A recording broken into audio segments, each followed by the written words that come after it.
Hello student, आज के इस वीडियो लेक्चर में हम डिस्कस करेंगे केमिस्ट्री के कुछ मोस्ट इंपॉर्टेंट क्वेश्चन। और आज के क्वेश्चन बेस्ड होंगे एटम्स एंड मॉलिक्यूल्स पर, यानी स्ट्रक्चर ऑफ द एटम पर बेस्ड क्वेश्चन हम डिस्कस करेंगे।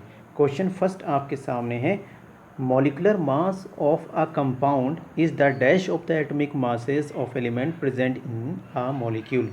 यानी यहाँ पे स्टूडेंट क्या बोल रहा है, किसी भी मॉलिकुलर मास ऑफ कंपाउंड क्या होता है, तो आप समझेंगे जैसे कि ये हमारे पास CH4 का मॉलिक्यूल है। अब इस CH4 के मॉलिक्यूल में हमने क्या करना है, इसका मॉलिकुलर मास निकालने के लिए हमने कार्बन का मास लिखना है, मॉलिकुलर मास यानी एटॉमिक मास लिखना है, प्लस 4 इंटू वन किसका होता है, हाइड्रोजन का। तो आपको यहाँ पे स्टूडेंट क्या मिल जाएगा, 16 मिल जाएगा।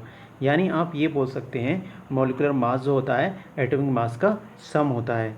तो हमारा जो आंसर होगा वो आंसर सी होगा, करेक्ट। ठीक है, अब बढ़ते हैं हम क्वेश्चन नंबर 2 की तरफ। क्वेश्चन 2 है, matter can be classified at the macroscopic और बल्क लेवल। यानी बड़े लेवल पर मैटर को हम कैसे क्लासिफाइड करते हैं। तो आपको ध्यान रखना है, मैटर को हम बल्क लेवल पर दो तरह से क्लासिफाइड करते हैं। एक तो होते हैं प्योर सब्सटेंसेस, और दूसरे स्टूडेंट क्या होते हैं, मिक्सचर्स होते हैं।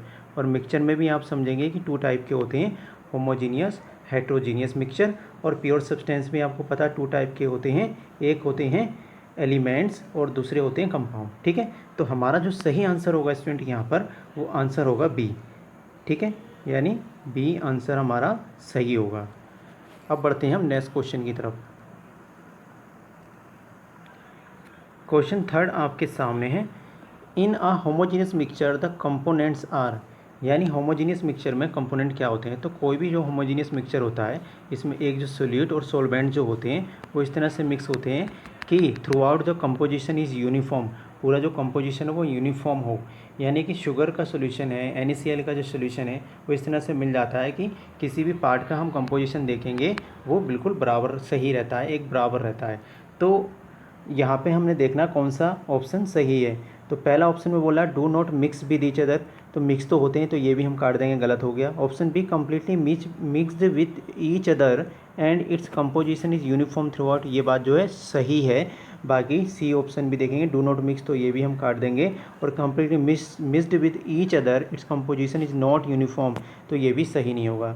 यानी जो हमारा आंसर सही होगा वो आंसर बी जो होगा वो सही होगा। ठीक है, तो आंसर बी को आप मार्क कर लेंगे। अब बढ़ते हैं नेक्स्ट क्वेश्चन की तरफ। Question number 4, which of the following statement about pure substance is correct. यानी प्योर सब्सटेंस के बारे में कौन सा कथन सही है। तो यहाँ पे स्टूडेंट आपको ध्यान रखना है कि प्योर सब्सटेंस बोल रहा है, तो पहला ऑप्शन में दिया है pure substance are element only. Second में दे रहा है pure substance do not have fixed composition. C option में pure substance has compounds only, ये बात भी गलत है। Pure substance have fixed composition, ये बात जो है सही है कि प्योर जो सब्सटेंस होते हैं वो फिक्स्ड कंपोजिशन को रखते हैं। यानी डी ऑप्शन जो होगा वो बिल्कुल सही होगा। ठीक है, अब प्योर सब्सटेंस की बात करते हैं तो आप समझ लेंगे प्योर सब्सटेंस में 2 चीज़ें आती हैं, आपको ध्यान रखना है। प्योर सब्सटेंस में एक हम पढ़ते हैं क्या, एलिमेंट्स, और दूसरा जो पढ़ते हैं हम कंपाउंड के बारे में पढ़ते हैं। ठीक है, आगे बढ़ते हैं क्वेश्चन नंबर 5 की तरफ। क्वेश्चन नंबर 5 आपके सामने है, पार्टिकल्स ऑफ कंपाउंड्स आर। यानी कंपाउंड के जो पार्टिकल्स होते हैं स्टूडेंट आपको ध्यान रखना है। जैसे कि मैंने क्या लिख दिया, कंपाउंड लिख दिया, H2O लिख दिया है। तो H2O में आपने ये देखा कि यहाँ पे 2 एलिमेंट्स हैं। ठीक है, यहाँ पे क्या है, 2 एलिमेंट्स हैं, एक है हाइड्रोजन और एक ऑक्सीजन है। तो हाइड्रोजन 2 है और ऑक्सीजन 1 है। तो हम ये बोलते हैं कि मॉलिक्यूल्स ऑफ 2 और मोर एटम्स ऑफ डिफरेंट एलिमेंट। यानी कंपाउंड जो होता है 2 या अलग डिफरेंट एलिमेंट का एक मॉलिक्यूल बनता है। तो ऑप्शन जो होगा हमारा ये फर्स्ट वाला सही होगा। ठीक है, अब बढ़ते हैं नेक्स्ट क्वेश्चन की तरफ। क्वेश्चन नंबर 6 आपके सामने है, SI unit for base physical quantities of length, mass and current are. तो इसमें डायरेक्टली आपको क्वेश्चन का आंसर पता लग जाएगा कि यहाँ पे जो लेंथ है उसकी यूनिट क्या होती है, मीटर होती है। मास यहाँ पे ये किलोग्राम में हम मान सकते हैं, और करंट की एम्पियर है। ठीक है, तो यानी कि बी ऑप्शन जो होगा वो हमारा सही होगा। तो ये बी ऑप्शन सही होगा 6 का। आगे बढ़ते हैं नेक्स्ट क्वेश्चन की तरफ। क्वेश्चन नंबर 7 काफ़ी इजी सा क्वेश्चन है।